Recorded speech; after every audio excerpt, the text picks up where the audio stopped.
This week, a report from Environmental America detailed some of the absolutely terrible consequences that we've so far witnessed from fracking in America. Now, we're not going to cover all of it. It is available online if you look for Environment America Fracking Report, but we want to highlight some of the most telling statistics.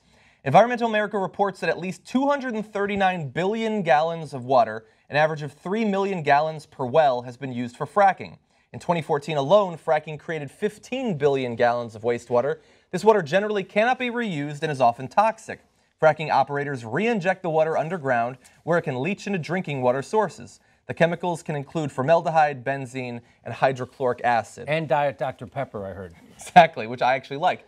And so that then seeps back into groundwater, which is why there have been so many lawsuits of people in these areas getting sick. Now, are there any of those three main ingredients that we can actually drink? I don't think so. No. I'll take the none of benzene, you can't drink any of it. No.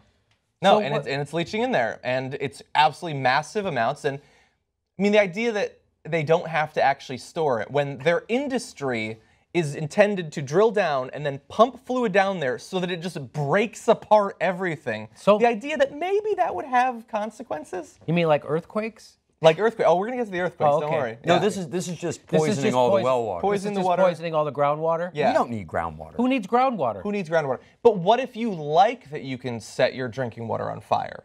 Okay, without fracking, you might not be able to do that, and that would be an inconvenience. You'd have to get your own benzene and add it.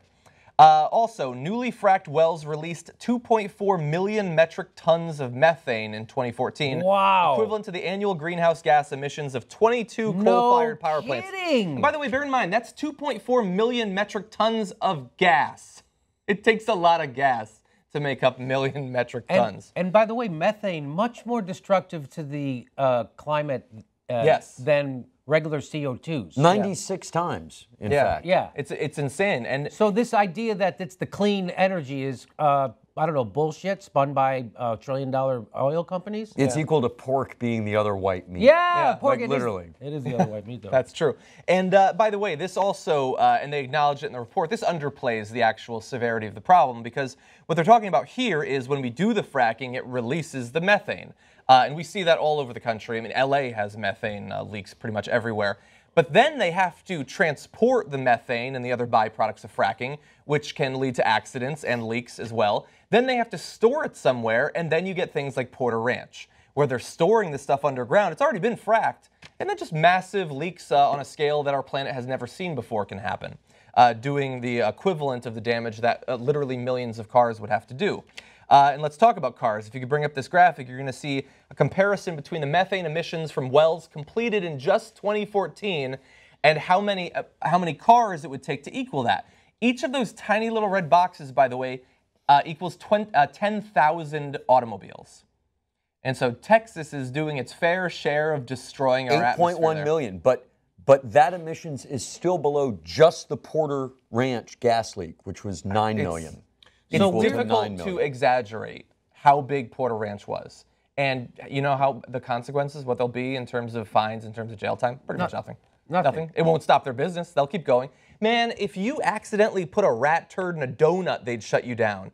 But if you destroy a significant fraction of our atmosphere, they don't care. You just move to some other industry. You probably get a nice golden parachute on your way out. That the CEO of Sempra got a raise this year for how they handled the gas leak. Sure. And if you, when that happened, I looked at it, I'm like, oh, dude, that company's fucked. Because you think, okay, there's what, 10,000 houses, each worth over $1 million. Yes. They're all going to sue. They're all going to want to be reimbursed. I thought, God, man, that bill is going to reach like $2 or $3 billion. Dude, Sempra made over $15 billion last year. So when you think about, I mean, when you think about that scale of money. I had never even heard of that company before. Oh, dude. And they're making not only, well, that wasn't you know who's heard of them? Our governor, Jerry Brown, the guy in the rest of the country everyone likes to call Moonbeam because he's so liberal, but his fucking sister's on the fucking board of it. Yeah. Yes, he's in bed with the fossil fuel industry also. They're getting everybody. They got Tom Hayden, they got Howard Dean, now they got Jerry Brown. Who else? I mean, Jesus Christ. I mean, they're going to get Ralph Nader next. Dude, doing this stuff in California. I mean, let's get to the earthquakes. Yeah. And let's talk about Oklahoma, and then let's think about California and the stupidity of this. Yeah, okay, let's talk about earthquakes. It's something we've mentioned before on the show, but We can't talk about the consequences of fracking without mentioning this. This is just for Oklahoma, by the way. From 1975 to 2008, the state experienced anywhere from 0 to 3 earthquakes a year, which registered at 3.0 or higher. Then the numbers jumped. There were 20 in 2009, 35 in 2010. It doubled again in 2011.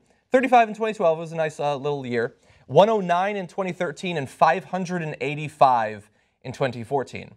The only things that could account for that are the rise in fracking or possibly kaiju on the prowl. I don't know what else could lead to a massive increase in a place that was not considered tectonically unstable. And they've already proven, like scientists have proven over and over again, that is what's causing the earthquakes. Yeah. Like there's no question about it. And when you think about Oklahoma, all right, they say it's possible they could have a level 7. I mean, they're not built for that. They don't have the construction standards for that. That stuff will collapse. Not to mention, you're close to the New Madrid Fault, which runs down through like near St. Louis and the Mississippi. I mean, you're asking for a disaster, all to put a lot of short-term money in a few people's pockets. Yeah, and it's difficult to come up with another industry that's not involved in energy where someone doing their service, making their product, can have such widespread ramifications. Like if I make chairs, I can't literally destroy the earth for hundreds of miles around.